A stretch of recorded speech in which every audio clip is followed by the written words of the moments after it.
Bobby Crawls 510 here. Just wanted to take a quick look at all of these little rigs I've got.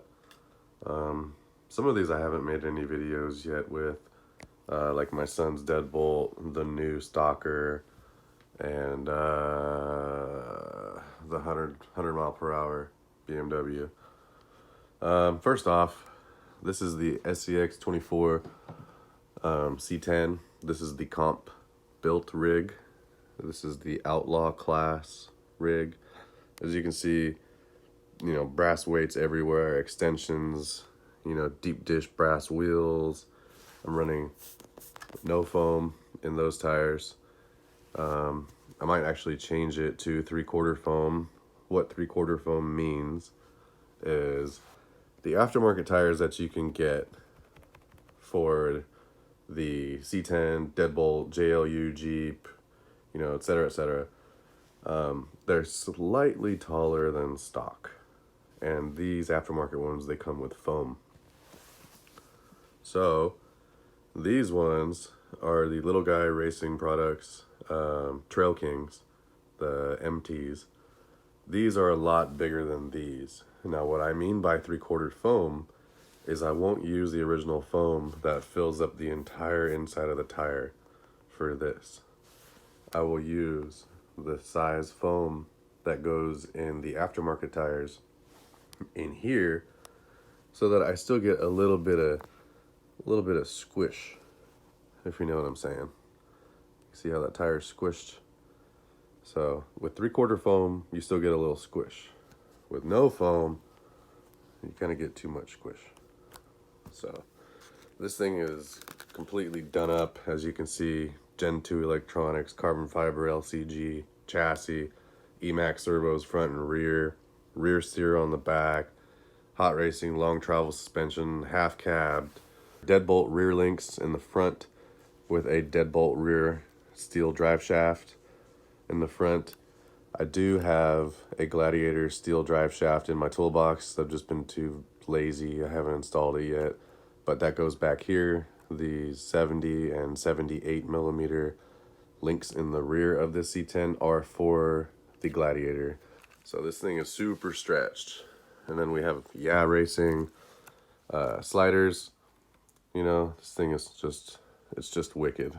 So that's for my outlaw class, for when me and John Boy go out and do the competitions. Moving on to this little guy, Pro Mod or some shit like that, I don't know, whatever it was. But so we have some brass wheels on here.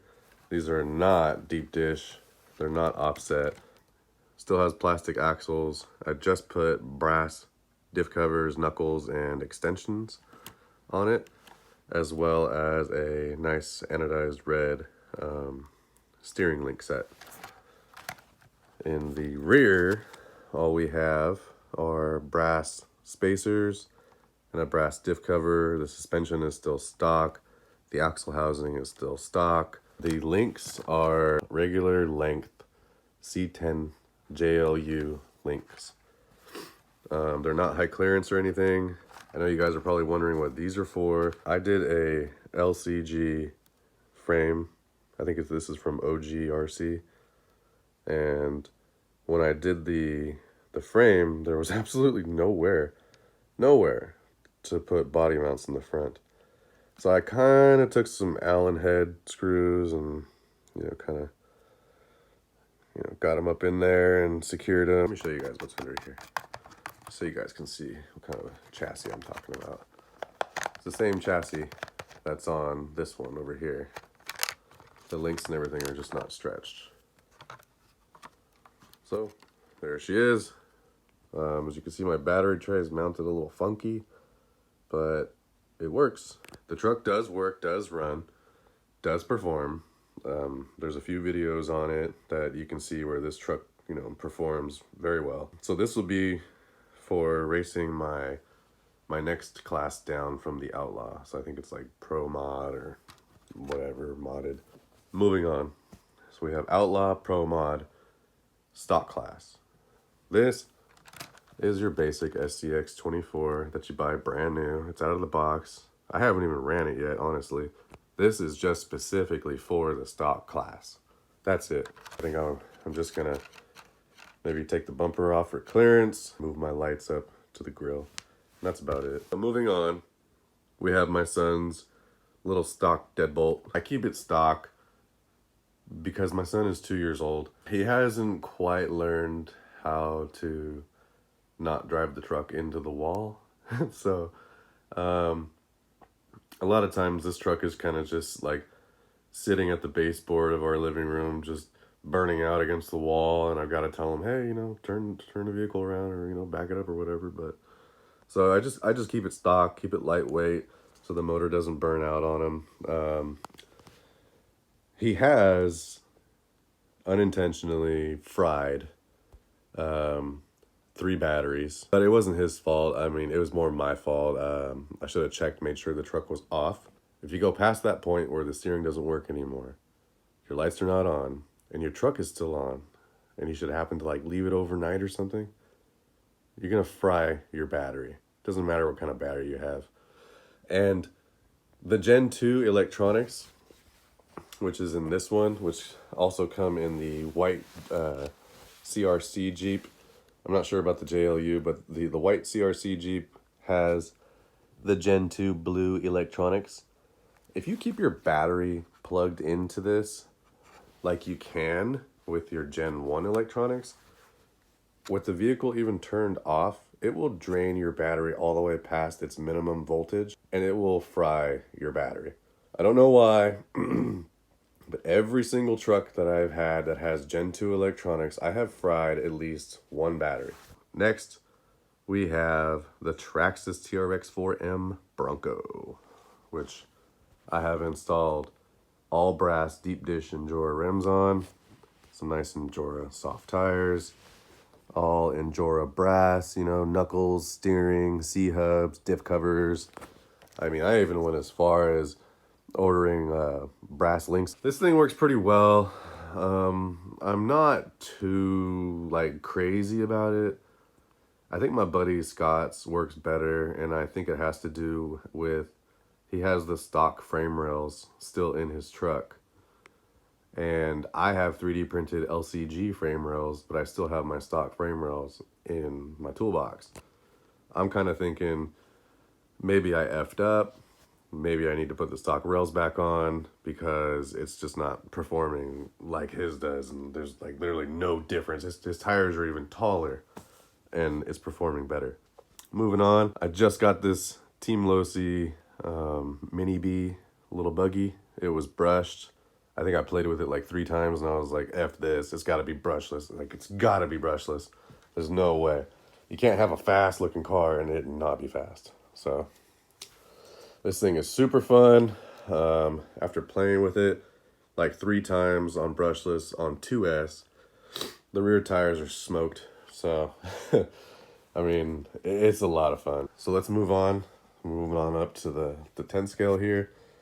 This, I believe I have it set up to do at least 100 miles an hour.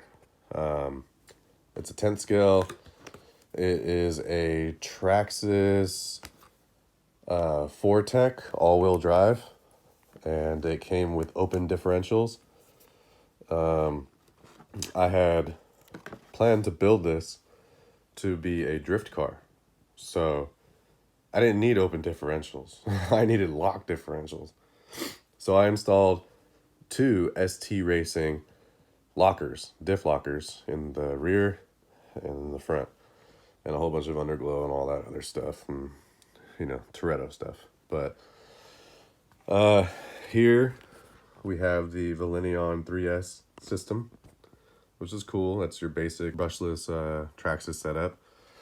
But upon ordering a new spur gear, they sent me a spur gear that was like 36 teeth. So it was super, super small. And I was like, what the hell am I going to do with this? I don't even have a pinion gear that matches. So instead of returning it and, being a little Nancy about it, I was like, you know what? Let me just go buy a 36 tooth pinion or like a 28 tooth pinion or something, and let's see what happens. I've only gotten this car maybe up to 65 before it just loses control. I think I need better tires. Also, I need to order up one of those GPS little things that you stick on your car and tells you how fast you're going. I need to do a speed run with this, get you guys an actual mile per hour, because I think I built it to do at least 100. So that's going to be very exciting when I'm ready to pull this thing out. And after I get it up to 100, I'm going to pull the Valinion system out of it, and I'm going to drop it into something else, and I'm going to reduce it back down to the XL5 brushed and reduce the pinion back down to like 12 or whatever, and just keep it, you know, I've got drift wheels for it, so I'm just going to keep it as a drifter. You know, it's a BMW, what do you expect? We have the 1/10 scale Axial SEX-10-2 trail honcho. I have done so much work to this, so much custom 3D printed work. It features the Capra portal axles on it, and it also has hardened ring and pinion gears in the front and the rear. 3D printed rear bumper, rear shock mount or cross member, and then I have my own custom half cab body mount, stainless steel links, and then underneath it, underneath the cover, I had to remove all of that stuff in there, the whole plastic tray that holds the servo and the big huge battery and etc, etc, etc, because the steering servo mounts to the Capra axle. It doesn't mount to the frame rails. So I had to remove all of that and then make my own custom little battery box. So instead of running a huge battery, I've learned that a lot of guys that do crawling with the 10 scales, they don't use the original sized batteries. They go with these smaller ones, and it fits. My first print fit the battery, so I just changed the color, added a little tab in there so my battery tray is supported up off of that center drive. Also, it has full on brass wheels with mudslingers mounted to it. And these slingers, they're cut too. They used to have a little bit of tread in here, but I cut them. So these knobs, they just fold right over and grab rocks and do everything that you want it to do. I think that pretty much wraps it up. This is what I've got going on here. There's going to be more trucks added. I am going to purchase another white JLU CRC, and I'm going to be doing a build with that. I'm going to be getting one of those Fly Sky, I think it's like a GT5 remote, something like that. But with that one remote, I'll be able to buy different receivers. I'll be able to run this one, that one, and another 10 scale that I'm thinking about picking up, all off of the same remote. Stay tuned, you guys, because there's a lot of footage that's going to be coming out featuring all of these trucks here.